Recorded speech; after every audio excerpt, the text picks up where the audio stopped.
मित्रांनो, नुकतीच काही दिवसांपूर्वी प्रेक्षकांच्या भेटीला आली मालिका कृष्णाईच्या लेकी. या मालिकेमध्ये एका प्रसिद्ध अभिनेत्रीची एंट्री झाली. तर नेमकी कोण आहे ती अभिनेत्री आणि कोणती भूमिका साकारणार आहे? ते आपण यामध्ये पाहणार आहोत. शेवटपर्यंत पहा. व्हिडिओवरती नवीन असाल तर व्हिडिओ लाईक, चॅनल सबस्क्राईब करून बेल नोटिफिकेशन ऑल करायला मात्र अजिबात विसरू नका. जेणेकरून अशाच मनोरंजन विश्वातील अपडेट तुम्हाला मिळतील. मित्रांनो, कृष्णाईच्या लेकी ही मालिका नुकतंच एक वेगळा विषय घेऊन प्रेक्षकांच्या भेटीला आली आहे. सुरुवातीपासूनच या मालिकेवरती प्रेक्षक भरभरूनचं प्रेम करत आहेत. या मालिकेमध्ये आपल्याला अभिनेत्री निवेदिता सराफ या प्रमुख भूमिका साकारताना पाहायला भेटत आहेत.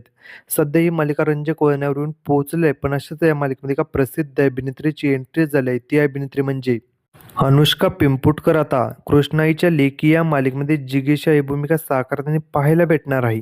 तर तिच्या याने मालिकेला काय नवीन वेगळं वळण येईल पाहणं खूप रंजक ठरणार आहे. तर मित्रांनो, तुम्हाला कृष्णाईच्या लेकी ही मालिका आवडते का? हे कमेंट सेक्शनमध्ये सांगा. अशाच मनोरंजन विश्वातील अपडेट मिळण्यासाठी आपल्या चॅनलला सबस्क्राईब करा. चला भेटूया अशाच व्हिडिओमध्ये. धन्यवाद.